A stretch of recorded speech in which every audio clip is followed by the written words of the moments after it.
भगवान को संकोच हो गया। कहते भगवान संकोच में पड़ गए और इधर बगल में कौन खड़ी थी? भगवान की धर्मपत्नी माता सीता। कौन थी? धर्मपत्नी। राम जी ने कुछ कहा नहीं, सीता जी स्वयं समझ गई। पियहि अकी सिया जाननिहारी, मनि मुदरी मन मुदित उतारी। राम जी ने कहा नहीं कि जानकी मुद्रिका दो देना है, नहीं, जानकी जी ने स्वयं से मुद्रिका निकाल करके राम जी को दे दिया है देने के लिए। क्यों? ये धर्मपत्नी है। कौन है? अरे बोलो ना। धर्मपत्नी है।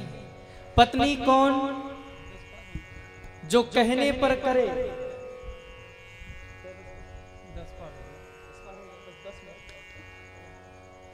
बोलिए भक्तवत्सल भगवान की जय। कथा बड़ी लंबी है, हम लोग थोड़ा संक्षेप में चले, लेकिन अब जो बात छड़ा उसे पूर्ण करें। पत्नी कौन है? जो कहने पर करे उसका नाम है पत्नी। धर्मपत्नी कौन है? जो बिना कहे पति को देखकर समझ जाए और कर डाले उसका नाम है धर्मपत्नी। पर संयोग देखो, आज न पत्नी है न धर्म पत्नी है, आजकल वाइफ हो गई। क्या अंतर है इनमें? पत्नी वो जो कहने पर करे, धर्म पत्नी वो जो बिना कहे कर दे, और वाइफ वो जो कहने पर भी ना करे। पति चिल्लाए भाग्यवान एक कप चाय बना दे, उधर से आवाज मैं भी थकी हूं खुद बना के पी लो। ये कौन है? अरे बोलो ना। ये वाइफ है। माताओं धर्म पत्नी बनना, वाइफ मत बनना। माँ ने समझ लिया, अपने हाथ की मुद्रिका निकाल कर प्रभु को दी। प्रभु ने कहा केवट कहो कृपाल ले हूं तराई। ले लो। केवट चरणों में गिरा। केवट चरण गए अको। केवट चरणों में गिर पड़ा है और चरणों में गिर कर बोला सरकार ये आप क्या कर रहे हैं? मुझे ये नहीं चाहिए, मुझे ये मुद्रिका आप मत दीजिए, मुझे ये मुद्रिका नहीं चाहिए। भगवान ने कहा क्यों नहीं चाहिए? कहा प्रभु ये मुद्रिका राम नाम की है और आप मुझे राम नाम दे करके ये कहना चाहते हैं कि मैं आपका नाम जपूं। मेरे पास टाइम नहीं है नौका चलाने से, दिन भर व्यस्त रहता हूँ। एक काम करो, ये मुद्रिका अपने पास रख लो, मैं आपका नाम कभी नहीं ले पाऊंगा, उल्टे आप हमारा नाम लेते रहना। अब तो लक्ष्मण जी से नहीं रहा गया। लक्ष्मण जी ने कहा केवट तुम भगवान का नाम लोगे कि भगवान तुम्हारा नाम लेंगे? केवट ने कहा लक्ष्मण जी आप मत बोलो। क्यों? हमारा प्रभु का मामला है, चाहे हम प्रभु का नाम लें चाहे प्रभु हमारा नाम ले, बात तो बराबर है। क्यों? हमारी और राम जी की जाति एक ही है। अब तो लक्ष्मण जी पुनः बाण निकाल कर आ गए, अब मार दूंगा तुझे, अब नहीं छोड़ूंगा। क्यों? ठीक है, मुझे बोला, भैया को बोला, पिताजी को बोला, अब तो जाति पर चढ़ गया। हम जाति के रघुवंशी क्षत्रिय और तुम जात के मल्लाह, और कहते जाति एक ही है। राम जी बोले लक्ष्मण भैया को क्रोध क्यों दिलाते हो? केवट बताओ ना जाति कैसे एक ही है? केवट ने हाथ जोड़ा, कहा सरकार जानना है जाति कैसे एक है? बोले बताइए। एक काम कीजिए, जरा लक्ष्मण जी को पीछे कर दीजिए। क्यों? इनको देख के डर लगता है, न जाने कब मार दे हमें। हाँ, लक्ष्मण जी को पीछे हटाया।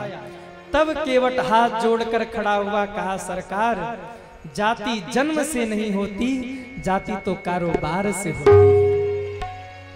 किसी भी जाति का आदमी अगर व्यापार करे तो वो व्यापारी कहलाता है। किसी भी जाति का आदमी दुकान करे तो दुकानदार कहलाता है। किसी भी जाति का आदमी गाड़ी चलाए तो ड्राइवर कहलाता है। सरकार जाति जन्म से नहीं होती, जाति तो कारोबार से होती है।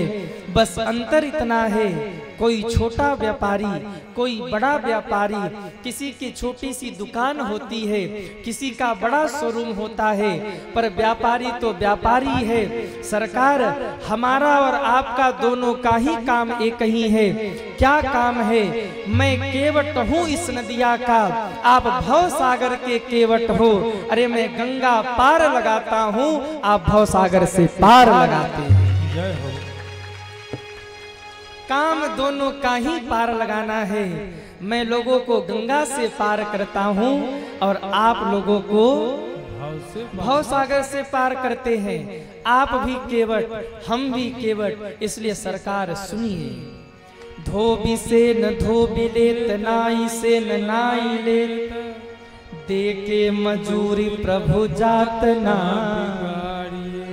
तो फिर आप आए मेरे घाट, मैंने पार है क्यों। आप मेरे घाट पर आए ना, तो मैंने ये नहीं पूछा ड्राइवरी कितना दोगे, पार लगवाई कितना दोगे। जैसे आप मेरे दरवाजे पर आए, मैंने आपको गंगा से पार कर दिया। जब मैं आपके दरवाजे पर आऊं ना, ये मत पूछना कितना धर्म किया, कितना सत्कर्म किया। जैसे मैंने आपको गंगा से पार किया है, वैसे इस केवट को भव सागर से आप पार कर देना। आप आए मेरे घाट, मैंने पार है क्यों, जब आऊंगा तुम्हारे घाट पार मोही उतारियो।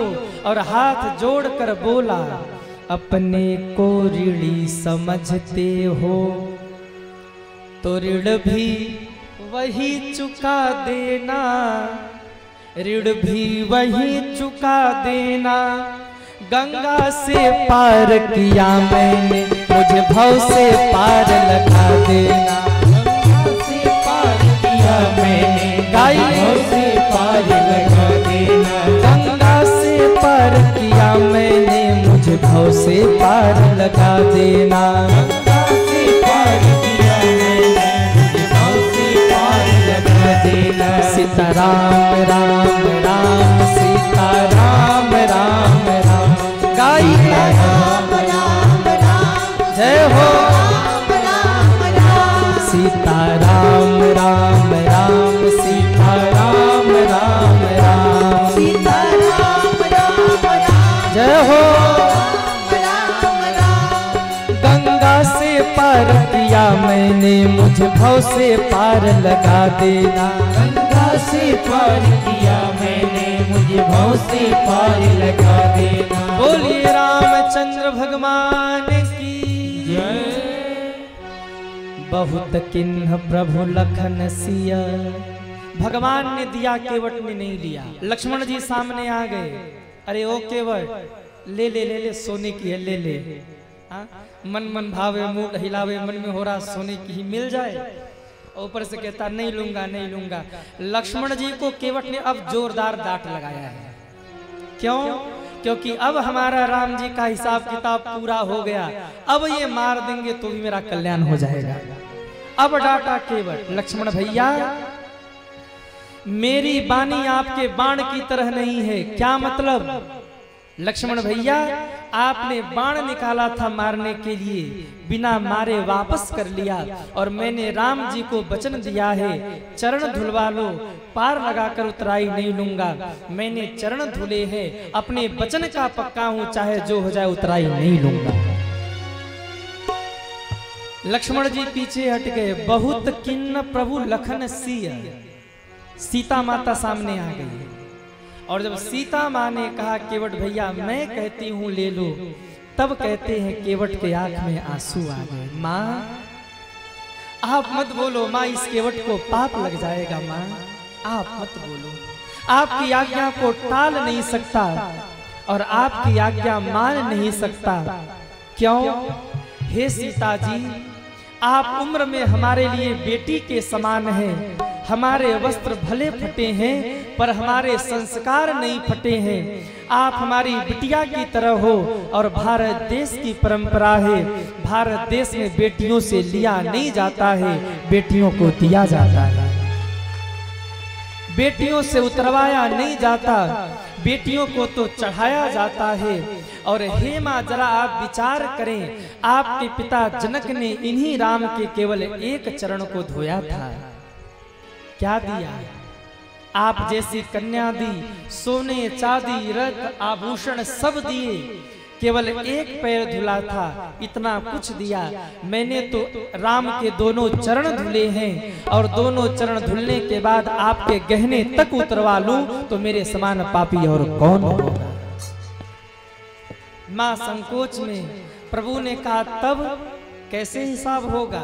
केवट ने हाथ जोड़ा, कहा सरकार, नाथ आज मैं कहाँ न पावा,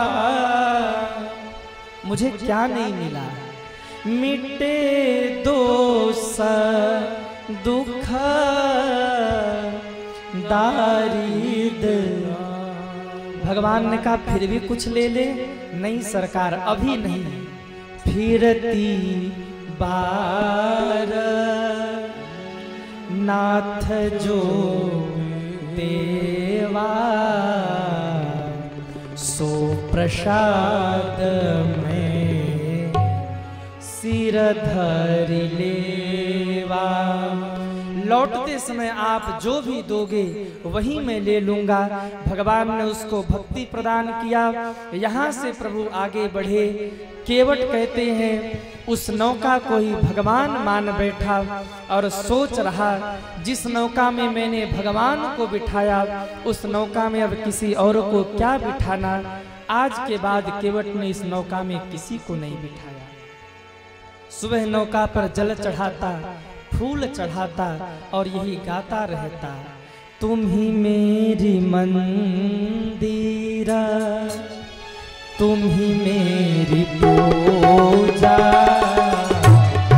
तुम ही देवता हो, तुम ही देवता हो, तुम ही मेरी मंदिरा, तुम ही मेरी पूजा,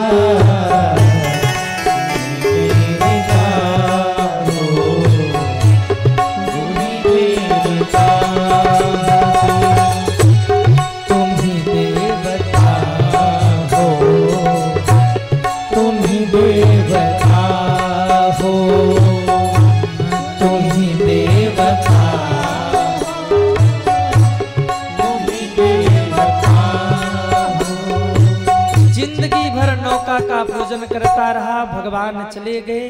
अब आज इन्हीं शब्दों के साथ हम लोग वाणी को विश्राम करें। आगे की कथा हम सभी लोग कल श्रवण करेंगे। कल के लिए आप सभी के लिए सूचना,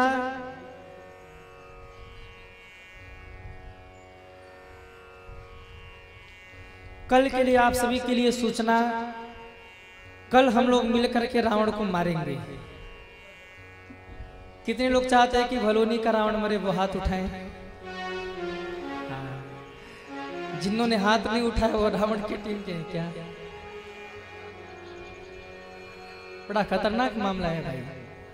कितने लोग चाहते हैं रावण मरे? हाथ उठाइए। कल रावण को मरवा दे, बोलो नहीं छोड़ के जाएंगे, मरवा दे।